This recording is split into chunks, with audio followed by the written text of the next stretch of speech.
Hello बच्चों, कैसे हैं आप। तो आज हम स्टार्ट करते हैं नया chapter that is locomotion and movement. Locomotion and movement. देखिए, जो लोकोमोशन या मूवमेंट है वो बेसिक नेसेसिटी होती है किसी भी ऑर्गेनिज्म की, ताकि वो फूड ढूंढ सके, शेल्टर ढूंढ सके या प्रेडेटर से अपने आप को बचा सके, और दूसरी वाइटल एक्टिविटीज के लिए लोकोमोशन और मूवमेंट दोनों बहुत जरूरी होता है। तो सबसे पहले लोकोमोशन और मूवमेंट में डिफरेंस को ही जान लेते हैं। देखिए, किसी भी तरह का मूवमेंट, जैसे मैंने हैंड वैसे किया, ये मूवमेंट है। और लोकोमोशन तब जब हम मूवमेंट करें और हमारी पोजीशन चेंज हो जाए, वो लोकोमोशन है। इसका मतलब जब हमें चल के जाना होता है तो हमें फीट का मूवमेंट तो कराना ही पड़ता है, और फाइनली हम अपनी पोजीशन को चेंज करते हैं। इसे हम कहते हैं लोकोमोशन। मगर लोकोमोशन बिना मूवमेंट के नहीं हो सकता, जबकि मूवमेंट ऐसा नहीं होता कि हमेशा लोकोमोशन में रिजल्ट करे। तो ये हाथ का मूवमेंट है, इसमें कोई लोकोमोशन नहीं है। तो इसका ये मतलब हुआ कि all locomotions are movement but all movements are not locomotion. इसका मतलब सारे लोकोमोशन में मूवमेंट होगा ही होगा, बिना उसके लोकोमोशन होगा ही नहीं। मगर मूवमेंट से लोकोमोशन में ऐसा जरूरी नहीं है। हम बिना पोजीशन चेंज के भी अपना मूवमेंट कर सकते हैं। टंग का मूवमेंट हो रहा है तब मैं बोल पा रहा हूं, तो इस लाइन को जरा लिख लीजिए। all locomotions are movement but all movements are not locomotion. All locomotions are movement but all movements are not locomotion. सबसे पहले हम बात करते हैं टाइप्स ऑफ मूवमेंट, और इन्हीं मूवमेंट से देखिए लोकोमोशन भी हो सकता है, और जरूरी नहीं कि लोकोमोशन हो, कभी कभार केवल मूवमेंट भी होगा। ठीक है। इसमें अगर सबसे पहले हम बात करें तो हम यहाँ बात करते हैं प्रोटोप्लाज्मिक स्ट्रीमिंग। प्रोटोप्लाज्मिक स्ट्रीमिंग, असल में इसी को हम कहते हैं साइक्लोसिस। प्रोटोप्लाज्म का मूवमेंट होता है स्पेशली यूनिसेलुलर ऑर्गेनिज्म में। यहाँ पर प्रोटोप्लाज्म के मूवमेंट से ही न्यूट्रिएंट का जो है वो ट्रांसपोर्ट पॉसिबल हो पाता है। फॉर एग्जांपल, अगर आप पैरामीशियम को देखिए, इस तरह से ये पैरामीशियम है, तो यहाँ पे ये फूड इंजेस्ट करता है और फूड वैक्यूम में फूड डाइजेस्ट होता है, और फाइनली वो इस तरह से मूव करता है। ये मूव करता जा रहा है, घूमता जाता है। इसी को हम कहते हैं साइक्लोसिस। ये मूवमेंट जो होता है यही साइक्लोसिस या प्रोटोप्लाज्मिक स्ट्रीमिंग होता है। इसी तरह का मूवमेंट आपको अमीबा में भी देखने को मिलेगा। दूसरा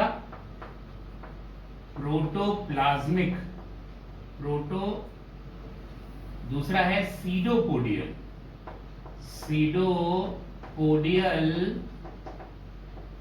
लोकोमोशन या मूवमेंट। यहां पर क्या होता है कि फॉल्स फुट बनते हैं, उन फॉल्स फुट को पोडिया मतलब फुट, सीडो मतलब फॉल्स फुट से लोकोमोशन होता है। और इसका बेस्ट एग्जांपल ह्यूमन में तो WBCs होता है। ये सीडोपोडिया बनाती है फॉल्स फुट, और उसी से मूवमेंट करती हैं। इसके अलावा अमीबा में भी फॉल्स फुट बनते हैं, और उसी की मदद से वो लोकोमोशन कर सकता है, और कोई माध्यम उसके पास नहीं होता। होता क्या है कि अगर आप अमीबा को देखिए तो अमीबा में इस तरह से आगे की तरफ सीडोपोडिया बनता है, और ये सीडोपोडिया भी जो बनता है ना डियर, वो प्रोटोप्लाज्मिक स्ट्रीमिंग से ही बनता है। यहाँ से प्रोटोप्लाज्म फ्लो करके यहाँ भर जाता है, और वो जेल में कन्वर्ट हो जाता है। और पहले किस में रहता है? सॉल में, इस तरह से लिक्विड फॉर्म में रहता है। वो फ्लो करके आगे जो है बढ़ता है, तो प्लाज्मा मेम्ब्रेन जो कि फ्लेक्सिबल होती है उसको आगे पुश कर देता है, और इस तरह का एक फुट बन जाता है। वहां जाके ये सॉल सेटल हो जाता है, और कई सारी और जो इसके फिलामेंट्स हैं वो सेटल हो जाते हैं, तो ये थोड़ा सॉलिडिफाई हो जाता है, उसे हम कहते हैं जेल। और इसी की मदद से अब ये बॉडी को आगे खींच लेता है। इसे हम sol gel interconversion theory भी कहते हैं। अमीबा के लिए जो सबसे ज्यादा मानी जाने वाली थ्योरी है। अमीबा के लोकोमोशन के लिए बहुत सारी थ्योरीज गिवन है, पर उसमें जो मोस्ट एक्सेप्टेड है वो sol gel interconversion theory है। तो यहाँ पे इसी सॉल जेल इंटर कन्वर्जन की मदद से सीडोपोडिया बनाता है अमीबा, और वो मूव कर पाता है। तीसरी तरह का अगर हम बात करें तो फ्लैजुलर मूवमेंट या लोकोमोशन। फ्लैजुला कि मूवमेंट से लोकोमोशन भी पॉसिबल होता है। और फ्लैजुलर मूवमेंट आपने बहुत सारे ऑर्गेनिज्म में देखा, उनके फ्लैजुला से ही वो मूव करते हैं। बॉटनी में बहुत सारे ऑर्गेनिज्म पड़े होंगे, पर ह्यूमन में अगर हम बात करें तो स्पर्म, जो ह्यूमन का जो स्पर्म है उसकी टेल वो एक फ्लैजुला ही है, और उसकी मदद से ही ये मूव करता है, लोकोमोशन करता है, अगर ह्यूमन की बात करी हमने। इसके अलावा सीलियरी मूवमेंट या सीलियरी लोकोमोशन पैरामीशियम में जानते हैं आप, इस तरह से सीलिया पूरी बॉडी में होता है और इसकी सीलिया की मदद से स्विम करता है, इसका मतलब लोकोमोशन करता है ये। और इसी तरह से कई सारे ऑर्गेनिज्म सीलिया की मदद से ये लोकोमोशन करते हैं, कुछ फ्लैजुला की मदद से जो लोअर ऑर्गेनिज्म है। मगर अगर हम ह्यूमन की बात करें तो ह्यूमन में सीलिया का मूवमेंट होता है, और आप जानते हो कहाँ पे होता है, ट्रैकिया, ब्रोंकियोल्स, इसके अलावा फैलोपियन ट्यूब, इन सब जगह पे सीलिया प्रेजेंट होते हैं। और सीलिया जो होता है ट्रैकिया और ब्रोंकी में, वो जो भी फॉरेन पार्टिकल्स आते हैं उनको प्रोपेल करके फेरिंग्स में ले आता है, वहां से हम उन्हें स्वेलो कर लेते हैं इंटेस्टाइन में, वो हमारे डाइजेस्टिव सिस्टम के थ्रू बाहर चला जाता है। तो ये जो पार्टिकल्स हैं, जो फॉरेन पार्टिकल्स हैं, उनको रोकते हैं, और रोकता तो मेनली म्यूकस है, और उसको पुश कर देते हैं ऊपर की तरफ ताकि वो नीचे ना जा सके, हमारे जो एल्विलॉय है या लोअर जो लंग का सिस्टम है वहां ना जा सके। फैलोपियन ट्यूब आप जानते हो, इसके सीलिया ही ओवा को प्रोपेल करते हैं, फर्टिलाइजेशन जंक्शन तक पहुंचाते हैं, दैट इज एम्पुला। बिना उसकी मदद के ओवा पहुंच ही नहीं सकता, क्योंकि ओवा जो है वो नॉन मोटाइल होता है, तो वहां पर भी इनकी इंपॉर्टेंस है। तो इस तरह से बहुत ज्यादा इंपॉर्टेंस है किसकी, सीलरी मूवमेंट की। These are different types of ciliary movement. और इसके बाद अगर हम बात करें तो नेक्स्ट टाइप का जो मूवमेंट है वो होता है मस्कुलर मूवमेंट, और यही हमें पढ़ना है मस्कुलर मूवमेंट को, ठीक है, यही डिटेल में पढ़ना है इस चैप्टर में। हमारा जो मकसद है वो यही है। तो बात करते हैं मसल्स की, स्टार्ट करते हैं मसल्स।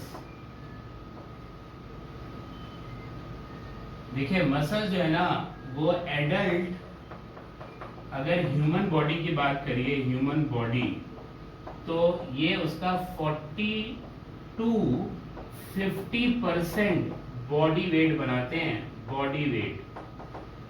मसल्स 40 से 50% बॉडी वेट बनाते हैं एक एडल्ट ह्यूमन बॉडी जो होती है उसका।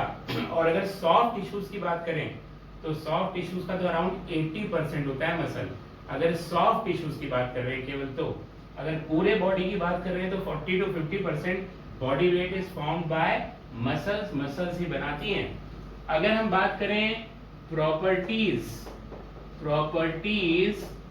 ऑफ मसल्स, तो मसल्स में कई सारी प्रॉपर्टीज हैं। क्या क्या है देखिए, सबसे पहली बात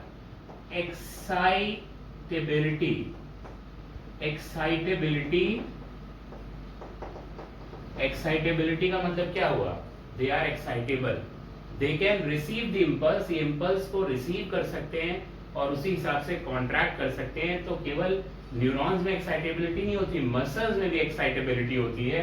इसके अलावा इलास्टिसिटी, मसल्स बहुत इलास्टिक होती हैं, वो मुड़ सकती हैं, उनमें इलास्टिसिटी की प्रॉपर्टी होती है। इसके अलावा एक्सटेंसिबिलिटी, इसका मतलब मसल को आप एक्सटेंड कर सकते हो, खींच भी सकते हो, खींचती भी है, ये प्रॉपर्टी भी है। मुड़ने वाली इलास्टिसिटी, खींचने वाली एक्सटेंसिबिलिटी, और वो कॉन्ट्रैक्ट भी होती है, तो वो होता है कॉन्ट्रैक्टिबिलिटी। ये चारों प्रॉपर्टी मसल्स में पाई जाती हैं, excitability, elasticity, extensibility and contractibility. अब मसल की अगर हम बात करें तो अलग अलग टाइप से इनको डिवाइड किया जा सकता है, बट अकॉर्डिंग टू लोकेशन अगर हम डिवाइड करें तो 3 तरह की मसल होती है, skeletal muscle, smooth muscle and cardiac muscle. तो हेडिंग डाल लीजिए यहाँ पर, types of muscles. Now let us discuss the types of muscles. आपको बताया अकॉर्डिंग टू लोकेशन मसल्स को 3 टाइप्स में डिवाइड किया जा सकता है, that is skeletal muscle, voluntary और स्ट्रेटेड मसल, स्मूथ मसल और involuntary muscle and cardiac muscle. जो स्केलेटल मसल है वो बोन से या स्केलेटन से जुड़ी होती है, इसीलिए इसका नाम स्केलेटल मसल है। स्मूथ मसल से बोन से नहीं जुड़ी होती है और विसरल ऑर्गन के आसपास होती हैं। और कार्डिक मसल जो कि हार्ट में पाई जाती हैं। तो ये 3 टाइप्स की मसल होती हैं। स्केलेटल मसल वॉलंटरी होती है, दैट मीन्स हम अपनी विल पर उसको मूव करा सकते हैं। और इनमें लाइट और डार्क बैंड दिखाई देते हैं, लाइट एंड डार्क बैंड, इसी को हम कहते हैं स्ट्रिएशंस। तो दे आर स्ट्रिएटेड, ये स्ट्रिएटेड मसल्स होती हैं, स्ट्रिएशंस को शो करती हैं, इसलिए स्ट्रिएटेड मसल भी कहते हैं हम इनको। जबकि स्मूथ मसल्स ये इनवॉलंटरी होती हैं, इसे हम अपनी विल पर मूव नहीं करा सकते, ये ऑटोनॉमिक नर्वस सिस्टम के कंट्रोल में होती है, अपने आप मूव करती है। फॉर एग्जांपल जो एलिमेंट्री कैनाल की मसल्स हैं वो पेरिस्टालसिस करती हैं, वो हम नहीं कराते। जैसे ही फूड पहुंचता है वो पेरिस्टालसिस करा के फूड को नीचे की तरफ पुश कर देते हैं। और कार्डिक मसल ये तो ऑटो रिदमिसिटी शो करते हैं, खुद से कॉन्ट्रैक्ट करती है ये, और कॉन्ट्रैक्शन का जो इंपल्स आता है वो हार्ट मसल खुद ही जनरेट करती है। ये बात अलग है कि ब्रेन हार्ट के कॉन्ट्रैक्शन को, रिलैक्सेशन को या हार्ट बीट को उसको बढ़ा सकता है और घटा सकता है, वो बात अलग है। एक एक को डिस्कस करते हैं। स्केलेटल मसल या वॉलंटरी मसल्स या स्ट्रेटेड मसल्स, ये क्या होती है? सिलेंड्रिकल बंडल्स में होती हैं, अनब्रांच्ड होती हैं और पैरेलल बंडल्स में होती हैं। अगर आप स्ट्रेटेड मसल को देखिए, स्केलेटल मसल को देखिए, तो मल्टी न्यूक्लिएटेड होती है। Nucleus lie at the periphery, इसे हम सिंकाइटल भी कहते हैं या मल्टी न्यूक्लिएट। दैट मीन्स कि एक से ज्यादा न्यूक्लियस आपको मिलेगा। प्लस इसकी जो कवरिंग है उसको कहते हैं सार्कोलेमा, और अंदर जो मैट्रिक्स है that is known as sarcoplasm. यहाँ पर अगर हम देखें तो skeletal muscle soon get fatigue, ये बहुत जल्दी थक जाती हैं, बहुत तेजी से कॉन्ट्रैक्ट करती हैं। They contract quickly but soon get fatigue, आसानी से थक जाती हैं, बहुत जल्दी थक जाती हैं। और एलॉबरेट करके देखें तो यहाँ जरा देखिए, ये स्ट्रेशन दिख रही हैं, dark band, light band, dark band, light band, alternate light और डार्क बैंड आते हैं। और ये हमने जेड लाइन बनाई है, एक जेड लाइन से दूसरी जेड लाइन तक एक सार्कोमेयर होता है, हमने उसे एनलार्ज करके देखा। तो यहाँ पर ये थिक फिलामेंट होता है मायोसिन और थिन फिलामेंट होते हैं एक्टिन। ये एक्टिन जेड लाइन से जाके जुड़ रहे हैं और मायोसिन को सपोर्ट करने के लिए बीच में एम लाइन होती है। आगे अल्टर स्ट्रक्चर और स्केलेटल मसल में वो एक्सप्लेन करेंगे हम। तो यहाँ पे क्या होता है डियर कि मायोसिन और एक्टिन इतनी दूर तक ओवरलैप करती हैं, उसे हम कहते हैं ए बैंड या डार्क बैंड, क्योंकि डार्क दिखता है।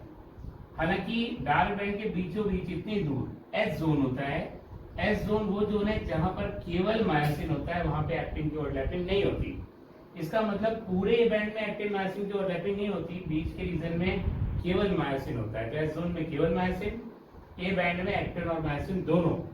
और ये है आई बैंड या लाइट बैंड, जिसमें केवल एक्टिन प्रेजेंट होती है, केवल एक्टिन होती है। तो ये लाइट कलर का दिखता है क्योंकि एक्टिन वो थिन फिलामेंट होता है। ठीक है डियर, तो ये स्केलेटल मसल की बात हो गई।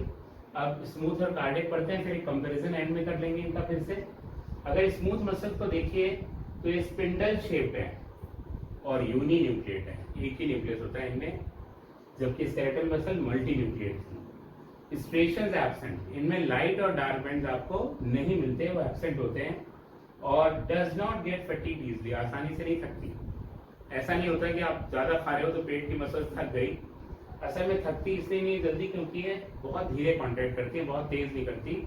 तो स्लो कॉन्ट्रैक्शन होता है but they do not gate fatigue easily, आसानी से थकती नहीं है। अगर स्मूथ मसल्स में टाइप की बात करें तो 2 टाइप की होती हैं ये, single unit smooth muscle and multi unit smooth muscle. Single unit smooth muscle वो जो एक यूनिट की तरह साथ में सारी मसल कॉन्ट्रैक्ट करती है, उसे कहते हैं single unit smooth muscle. For example muscles of urinary bladder and alimentary canal. देखिए यूरिनरी ब्लैडर की मसल्स अगर अलग अलग कॉन्ट्रैक्ट करेंगी, कभी ये, तो यूरिन नीचे पुश ही नहीं होगी। ये सब साथ में एक यूनिट की तरह, एक सिंगल यूनिट की तरह कॉन्ट्रैक्ट करते हैं और डेट्रीशन ऑफ यूरिन कराते हैं, पुशिंग डाउन ऑफ यूरिन कराते हैं। ऐसे ही एलिमेंट्री कैनाल की ग्रुप ऑफ मसल्स एक साथ कॉन्ट्रैक्ट करके खाने को नीचे की तरफ पुश करती हैं। क्योंकि ये सारी मसल एक साथ कॉन्ट्रैक्ट करती हैं, इसीलिए हम कहते हैं कि ये सिंगल यूनिट स्मूथ मसल है, जबकि मल्टी यूनिट स्मूथ मसल में क्या होता है कि all the muscles contract independently, they contract independent of each other, साथ में कॉन्ट्रैक्ट नहीं करती, अलग अलग कॉन्ट्रैक्ट करती है। For example large blood vessels, large blood vessels की मसल अलग अलग कॉन्ट्रैक्ट करती हैं और ब्लड आगे की तरफ जाता है। Erector pili muscles at the base of hair, ये जो बॉडी हेयर होता है उसके बेस पे इरेक्टर पिलाई मसल्स होती हैं और ये हेयर को रेस करती है, जिसे कहते हैं रोंगटे खड़े हो जाना। डर लग जाता है आदमी को या ठंड होती है तो ये इरेक्टर पिलाई मसल्स हेयर को रेस कर देती हैं, खड़ा कर देती हैं, वो रेस कर जाता है, रोंगटे खड़े होना जिसे आप कहते हो। ठीक है तो ये बात हो गई स्मूथ मसल के बारे में। अब बात करते हैं कार्डियक मसल। देखिए स्केलेटल मसल की तरह ये भी सिलिंड्रिकल होती है मगर ब्रांच होती है, इसमें ब्रांचिंग होती है, जबकि स्केलेटल मसल में ब्रांचिंग नहीं थी। ये यूनिन्यूक्लिएट है, एक ही न्यूक्लियस होता है सेल में। मल्टी न्यूक्लिएट होती है स्केलेटल, यूनिन्यूक्लिएट स्मूथ और कार्डियक। जहां पर ब्रांचिंग होती है वहां पर इंटरकैलेटेड डिस्क होती है, ये इंपल्स बूस्टर का काम करती है, इंपल्स को तेजी से ले जाती है। देखिए यहाँ से झम बहुत तेजी से जाती है ब्रांचिंग पॉइंट पे। क्यों? क्योंकि इंटरकैरेक्टेड डिस्क पे बहुत सारे गैप जंक्शन होते हैं जिससे इंपल्स का फ्लो तेज हो जाता है। इसीलिए इंटरकैरेक्टेड डिस्क जो कि कैरेक्टरिस्टिक फीचर है कार्डियक मसल का, वो इंपल्स बूस्टर की तरह काम करते हैं। They have got maximum gap junctions. Heart की मसल ऑटो रिदमिसिटी शो करते हैं, इसका मतलब वो ऑटोमेटिक अपने आप कॉन्ट्रैक्ट और रिलैक्स करती हैं। नेवर गेट फटीग्ड, कभी नहीं थकती। देखिए ये बहुत जल्दी थक जाती हैं, ये देर में थकती है और ये कभी नहीं थकती। जब आदमी पैदा भी नहीं होता, फीटस 1 मंथ का होता है, तभी हार्ट बीट करना चालू कर देता है और तब से तब तक बीट करता है जब तक आदमी स्विच ऑफ नहीं हो जाता, और कभी थकता नहीं। क्योंकि अगर थक गया हार्ट तो आदमी स्विच ऑफ कर जाएगा, मर जाएगा। थकता क्यों नहीं है? क्यों? क्योंकि इसका हाईएस्ट रिफ्रैक्टरी पीरियड होता है। इसका मतलब क्या है? एक इंपल्स को रिसीव करने के बाद हार्ट दूसरी इंपल्स को थोड़ी देर तक रिसीव नहीं करता और उसके बाद दूसरी इंपल्स को रिसीव करता है। उस बीच जो पीरियड होता है उसको रिफ्रैक्टिव पीरियड कहते हैं। ये सबसे ज्यादा हार्ट मसल में होता है। इसका मतलब कॉन्ट्रैक्ट करने के बाद वो काफी देर तक इंपल्स नहीं लेता और रिलैक्स करता है। जब रेस्ट करेगा तो थकेगा क्यों? हाईएस्ट रिफ्रैक्टिव पीरियड में इंपल्स लिया, रुका रहा, इंपल्स दोगे भी तो नहीं लेगा, थोड़ी देर बाद लेगा। और सभी मसल में होता है रिफ्रैक्टिव पीरियड, पर सबसे ज्यादा हार्ट मसल में होता है। इसका मतलब ये काम कम आराम ज्यादा करती है। एट्रियल सिस्टोल 0.1 सेकंड का होता है, वेंट्रिकुलर सिस्टोल 0.3 सेकंड का। 0.8 सेकंड की साइकिल में एट्रिया 0.1 सेकंड कॉन्ट्रैक्ट करता है, 0.7 सेकंड रिलैक्स करता है। कितना आराम किया? ज्यादा आराम किया। वेंट्रिकल 0.3 सेकंड काम करता है और 0.5 सेकंड रिलैक्स करता है, आराम करता है। तो आराम करके काम करें, आराम करके काम करें तो कभी नहीं थकेंगे। जबकि स्केलेटल मसल का रिफ्रैक्टिव पीरियड कम होता है, बहुत कम आराम करती है और लगातार इंपल्स को लेती है, इसलिए जल्दी थक जाती है। जल्दी थकती है, देर में थकती है, ये कभी नहीं थकती। ठीक है, तो इनको बताने पे डिफरेंसेस भी पता लग गए। Multi nucleate, uninucleate, uninucleate. Striations present, striations absent. यहाँ पे फेंट स्ट्रेशंस दिखेंगे आपको, faint striations are present. Cardiac muscle में क्या होता है? फेंट स्ट्रेशंस। कार्डियक मसल में इंटरकैलेक्टेड डिस्क है, यहाँ नहीं है, यहाँ नहीं है। ये सिलेंड्रिकल अनब्रांच पैरेलल बंडल में, ये सिलेंड्रिकल है ब्रांच, और ये स्पिंडल शेप है, बिल्कुल ही अलग है। तो ये डिफरेंसेस हो गए जो टाइप्स ऑफ मसल्स, और 3 टाइप्स की मसल्स हो गई। अब हम डिस्कस करते हैं अल्ट्रा स्ट्रक्चर ऑफ मसल। ठीक है, ultra structure of skeletal muscles. So now let us examine the ultra structure of skeletal muscle. Skeletal muscle के ultra structure को पढ़ते हैं, डिटेल में पढ़ते हैं, जिससे हमें मसल कॉन्ट्रैक्शन को समझने में आसानी होगी। यहाँ पर अगर आप डायग्राम पे ध्यान दें, दिस इज बोन, और बोन के साथ ये मसल्स अटैच्ड हैं, और मसल को बोन से जोड़ने वाला होता है टेंडन। आप जानते हो मसल टू बोन के बीच का जॉइंट क्या होता है? टेंडन होता है। तो मसल्स ये टेंडन की मदद से बोन से जुड़ी हुई हैं। अब मसल के क्रॉस सेक्शन को अगर आप देखिए तो एक्चुअली होता क्या है ना कि मसल कलेक्शन ऑफ फेसिकुलाई होती है। ये बहुत सारे बंडल्स हैं, इनके कलेक्शन को ही हम मसल कहते हैं। These bundles of fasciculi are covered by a connective tissue known as epimysium. ये मसल्स बंडल एक कनेक्टिव टिश्यू से कवर होते हैं, एपिमाइसियम, जो मसल के सबसे बाहर की कवरिंग होती है। इन फेसिकुलाई की अगर आप बात कीजिए तो फेसिकुलाई की खुद की जो कवरिंग होती है उसे हम कहते हैं पेरीमाइसियम। तो perimysium is the covering of these different fasciculi. In fasciculi के अंदर क्या होता है, इन फेसिकुलाई के अंदर ये मसल फाइबर होते हैं जो रेड कलर से हमने ड्रॉ किया है। These are different muscle fibers and the muscle fibers are again covered by endomysium।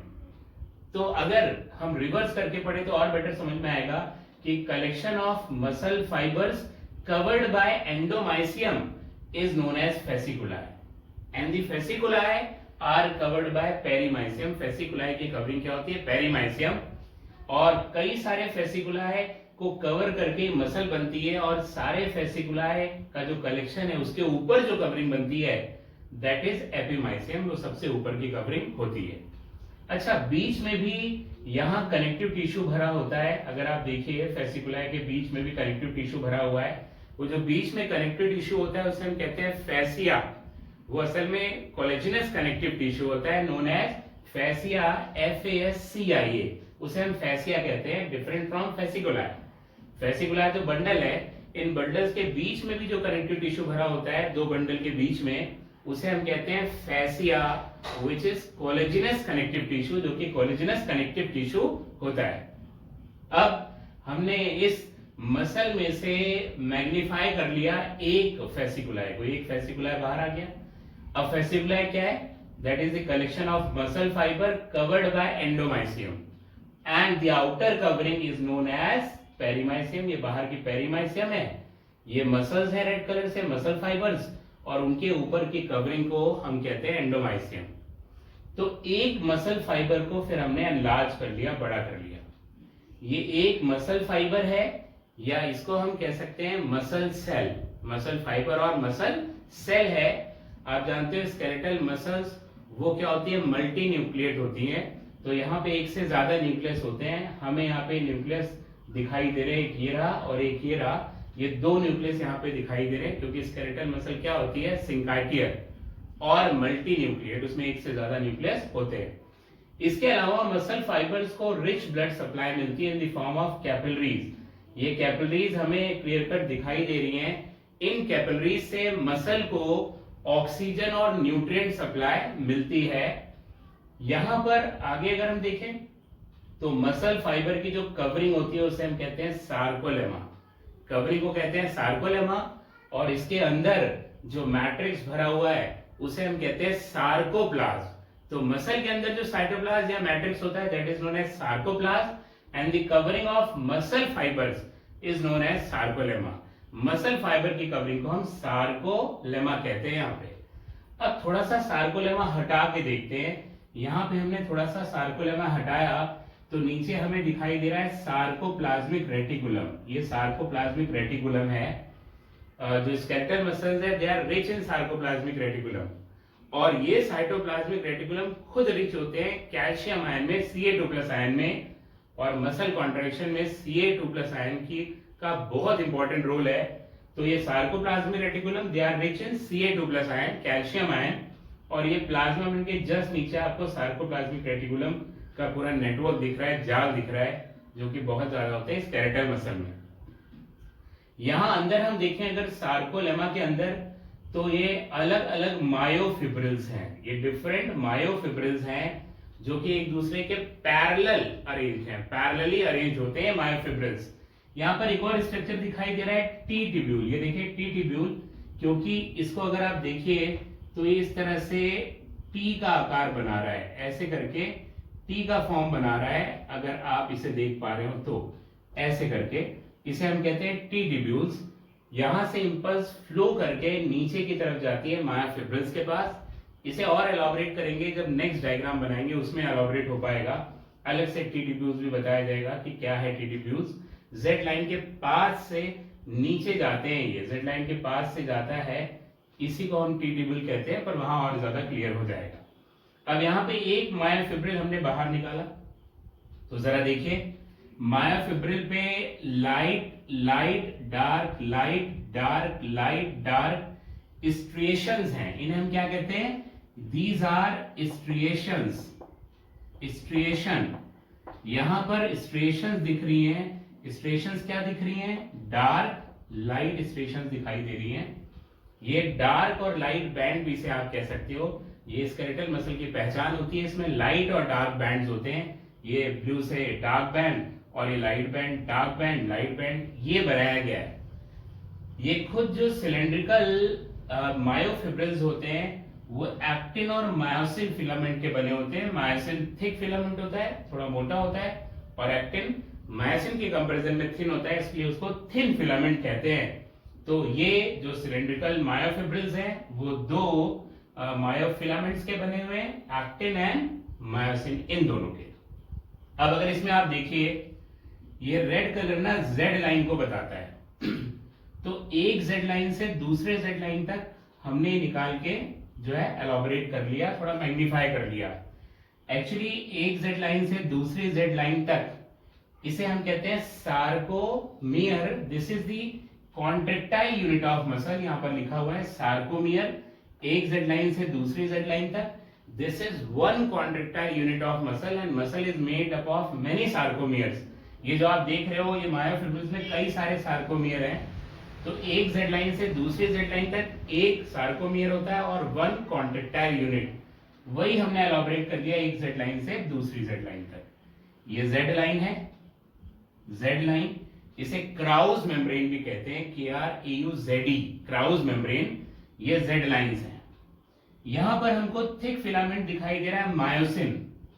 ये मोटा होता है, ये थिक होता है एज कंपेयर टू एक्टिन, और इसमें ये हेड होता है जो मसल कॉन्ट्रैक्शन के समय क्रॉस ब्रिजेस बनाएगा एक्टिन से। ये एक्टिन है जो कि समवॉट थिनर होता है एज कंपेयर टू मायोसिन। ये myosin surrounded by actin filaments, ये एक्टिन फिलामेंट्स है।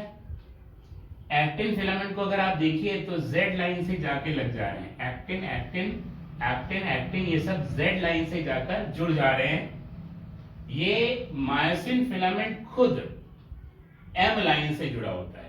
ये किससे जुड़ा हुआ है? एम लाइन से, जो बीचों बीच आ रही है। ये इसको जोड़ के रखती है, मायोसिन जो फिलामेंट्स हैं उनको। और प्लस टाइटिन भी हेल्प करता है कि ये मायोसिन जेड लाइन से अटैच हो सके। एक्चुअली देखिए यहाँ गैप आ गया मायोसिन और जेड लाइन के बीच में। तो जब मसल कॉन्ट्रैक्ट करती है ना डियर, तो जेड लाइन अंदर की तरफ आता है। जब जेड लाइन अंदर की तरफ आता है तो मायोसिन वहीं का वहीं रहता है। ये स्प्रिंग लाइक फिलामेंट होता है, ये दब जाता है, खुल जाता है, दब जाता है, खुल जाता है। इसे कहते हैं टाइटिन। तो title is a spring like filament. ये स्प्रिंग लाइक फिलामेंट है जो जब जेड लाइन अंदर आती है तो ये दबता है, खुलता है, स्प्रिंग लाइक होता है, दबता है, खुलता है। तो ये बात हो गई मायोसिन की, एक्टिन, इसके अलावा टाइटिन, इनकी बात हो गई। अब क्या होता है कि मायोसिन और एक्टिन जहां ओवरलैप करते हैं, ये देखिए ये मायोसिन और एक्टिन का ओवरलैप यहां से यहां तक हो रहा है, इसको हम कहते हैं ए बैंड, एनाइसोट्रॉपिक बैंड और डार्क बैंड, क्योंकि ये थोड़ा सा डार्क दिखता है। इसे ए बैंड या एनाइसोट्रॉपिक कहते हैं क्योंकि इसमें दो तरह के फिलामेंट्स इन्वॉल्व हैं, केवल एक ही तरह का फिलामेंट इन्वॉल्व नहीं होता। ये दो तरह के मायोसिन और एक्टिन, ये दोनों इसमें इन्वॉल्व है। This is dark band. मगर अगर ध्यान से देखा जाए तो इस डार्क बैंड के बीचों बीच इतनी जगह ऐसी है जहां पर केवल मायोसिन, एक्टिन नहीं है। देखिए केवल मायोसिन है। तो इस डार्क बैंड के बीचों बीच ये थोड़ा सा रीजन लाइट दिखता है जिसमें केवल मायोसिन होती है, उसे हम कहते हैं एच जोन। उसे हम कहते हैं एच जोन, जहां पर केवल क्या होती है? मायोसिन, यहां पर एक्टिन नहीं होती। ठीक है। और डार्क बैंड या ए बैंड के बाहर यहां से लेकर यहां तक, मतलब जेड लाइन से आधा इधर इस सार्कोमियर में और आधा दूसरे सार्कोमियर में चला जाता है, इसे हम कहते हैं आई बैंड। आई बैंड या आइसोट्रॉपिक बैंड। आइसोट्रॉपिक क्यों? क्योंकि इसमें आइसो या केवल एक तरह के फिलामेंट्स हैं और वो क्या है? एक्टिन। यहां पर मायोसिन ओवरलैप नहीं कर रहा, इसीलिए यहां से यहां तक ये आइसोट्रॉपिक बैंड, आई बैंड या लाइट बैंड होता है क्योंकि एक्टिन थोड़ा सा थिन होता है। तो जब यहां पर केवल एक्टिन होता है तो लाइट दिखता है। तो आई बैंड के बीचों बीच में कौन है? Z line. ये आई बैंड के कहां है? बीचों बीच में, दिस इज जेड लाइन। तो ये बैंड्स हो गए। अगर आप देखिए एच जोन की बात कीजिए, कौन सा मायोफिलामेंट होता है? Only myosin. अगर ए बैंड की बात कीजिए, both myofilaments, actin and myosin, और आई बैंड में केवल एक्टिन होता है।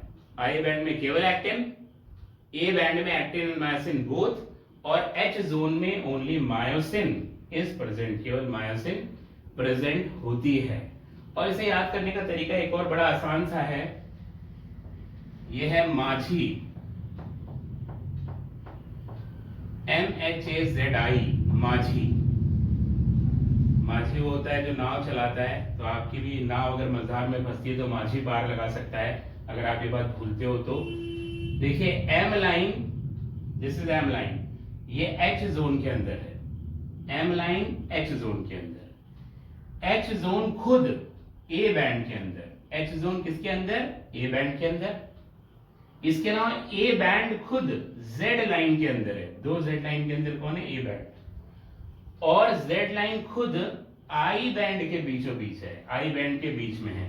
तो वही बात है, एम लाइन एस जोन के अंदर, एस जोन ए बैंड के अंदर, ए बैंड जेड लाइन के अंदर, और जेड लाइन खुद वो किसके अंदर, वो आई बैंड के अंदर। तो माझी से आपको याद रहेगा, वैसे भी इसको भूलना नहीं है कि आप भूल जाएं, पर भूल भी जाते हैं तो माझी आपकी हेल्प करेगा यहाँ पर। और यहाँ पर अगर हम देखें तो मायोसिन और एक्टिन को देखते हैं, मायोसिन और एक्टिन को एलॉबरेट हमने कर रखा है, मायोसिन और एक्टिन को पढ़ते हैं अब। तो यहाँ पर मायोसिन और एक्टिन के बारे में बात करते हैं। मायोसिन को हम कहते हैं प्राइमरी फिलामेंट, और एक्टिन और associated protein, the proteins associated with actin are known as secondary filament. इसका मतलब प्राइमरी फिलामेंट में मायोसिन और सेकेंडरी फिलामेंट में एक्टिन और उसके साथ जुड़ी हुई प्रोटीन्स होती है, उन्हीं को सेकेंडरी फिलामेंट कहते हैं। मायोसिन जो होती है dear, that is formed by polymerisation of meromyosin. इसकी जो मोनोमेरिक यूनिट होती है वो मीरोमायोसिन होती है, यहाँ पे दो मीरोमायोसिन हमने दिखा रखी है, इन्हीं के पॉलीमराइजेशन से बनती है मायोसिन। अगर आप मीरोमायोसिन के स्ट्रक्चर को देखिए, ये दो मीरोमायोसिन है जो मिलकर मायोसिन बना रही है, तो इसमें ये लंबी सी टेल होती है, इसे हम कहते हैं LMM, लाइट मीरोमायोसिन, क्योंकि इसका वेट थोड़ा सा कम होता है। और ये क्रॉस आर्म कहलाता है, and this is head, head and cross arm. Head and cross arm are together known as HMM, heavy meromyosin, क्योंकि इनका वेट ज्यादा होता है, इसे हम हैवी मीरोमायोसिन कहते हैं। अब अगर आप हेड पे देखिए तो हेड पे ऊपर ये एक्टिन बाइंडिंग साइट है, ये वो साइट है जिससे मायोसिन एक्टिन के साथ जुड़ जाता है और कॉन्ट्रैक्शन करता है, वही है ये साइट, एक्टिन बाइंडिंग साइट। इसके अलावा मायोसिन के हेड पे एक और साइट आपको दिखाई देगी, उसे हम कहते हैं एटीपेज साइट। यहाँ पर एटीपेज एंजाइम होता है जो एटीपी की हाइड्रोलिसिस करता है ताकि वो एनर्जी जनरेट करे required for the contraction. Muscle contraction के लिए जो जनरेट होती है एनर्जी, वो एटीपी के हाइड्रोलिसिस से होती है, और उस एटीपी का हाइड्रोलिसिस यहाँ इस साइट पे प्रेजेंट एटीपेज एंजाइम ही कराता है। ठीक है, तो ये बात हो गई प्राइमरी फिलामेंट मायोसिन की, जो कि पॉलीमराइजेशन ऑफ मीरोमायोसिन से बनता है। नेक्स्ट है सेकेंडरी फिलामेंट। सेकेंडरी फिलामेंट में जो मेन होता है वो होता है एक्टिन। ये एक्टिन बिफोर मसल कॉन्ट्रैक्शन ऐसे अलग अलग होते हैं, इन्हें हम कहते हैं जी एक्टिन या ग्लोबुलर एक्टिन, ये अलग अलग है, जी एक्टिन या ग्लोबुलर एक्टिन कहलाता है। जब मसल कॉन्ट्रैक्शन होता है तो under the influence of Mg2+, या यूं कह लीजिए कि मसल कॉन्ट्रैक्शन को इनिशिएट करने के लिए Mg2+ की जरूरत होती है। Mg2+ कैटेलाइज करता है, वो क्या करता है, ये ग्लोबुलर एक्टिन को आपस में जोड़ के ये ट्विन फिलामेंट बना देता है, दो फिलामेंट बना देता है, इसे हम कहते हैं F एक्टिन या फिलामेंटस एक्टिन, क्योंकि यहाँ पे फिलामेंट्स बन गए दो किसके, एक्टिन के, दिस इज F एक्टिन। अब ये F एक्टिन ट्रोपोमायोसिन और ट्रोपोनिन प्रोटीन के साथ जुड़कर सेकेंडरी फिलामेंट बनाता है। ये ट्रोपोमायोसिन रेड कलर से बना है, इसका भी ट्विन फिलामेंट होते हैं, दो फिलामेंट होते हैं जैसे एक्टिन के, और इसके ऊपर ये तीन तरह की ट्रोपोनिन प्रोटीन लगी होती है। ये एक्टिन के साथ जुड़ते हैं, तो जरा देखिए एक्टिन के ट्विन फिलामेंट है, साथ ही साथ ये ट्विन फिलामेंट के ट्रोपोमायोसिन के ट्विन फिलामेंट भी इसको कवर कर ले रहे हैं, इस तरह से ये इन्होंने कवर कर लिया। This is the twin filament of tropomyosin, जो कि एक्टिन के राउंड वाइंड हो जा रही है, जुड़ जा रही है। और जगह जगह पे आपको इस ट्रोपोमायोसिन के साथ जुड़ी हुई ट्रोपोनिन प्रोटीन्स दिखाई दे रही हैं। ये 3 तरह की होती हैं, एक तो टीपीटी ट्रोपोमायोसिन बाइंडिंग ट्रोपोनिन, दूसरी टीपीसी कैल्शियम बाइंडिंग ट्रोपोनिन, और तीसरी टीपीआई इनहिबिटरी ट्रोपोनिन। इनके बारे में हम आगे बात करेंगे। मसल कॉन्ट्रैक्शन में इन सबका बड़ा इंपॉर्टेंट रोल है। ये रेगुलेटरी प्रोटीन होती है जो मसल कॉन्ट्रैक्शन को रेगुलेट करती हैं, ठीक है। तो this is all about secondary filament, primary filament myosin, secondary filament actin and associated proteins. अब होता क्या है कि मसल में एक मायोसिन के अराउंड 6 एक्टिन फिलामेंट्स होते हैं। ये अगर मायोसिन है तो 1 2 3 4 5 6 एक्टिन इसको सराउंड करके रखते हैं। और हर एक्टिन के अराउंड, मान लीजिए एक्टिन है तो एक मायोसिन यहाँ, एक यहाँ और एक यहाँ, 3 मायोसिन उसको सराउंड करते हैं। इसका मतलब primary filament is surrounded by 6 secondary filaments, whereas each secondary filament is surrounded by 3 primary filaments. तो प्राइमरी फिलामेंट 6 सेकेंडरी फिलामेंट से और हर सेकेंडरी फिलामेंट वो 3 प्राइमरी फिलामेंट से सराउंडेड होता है। इस बात को भी लिख लीजिए, इस बात को लिख लीजिए कि primary filament is surrounded by 6 secondary filaments, whereas each secondary filament is surrounded by 3 primary filaments, whereas each secondary filament is surrounded by 3 primary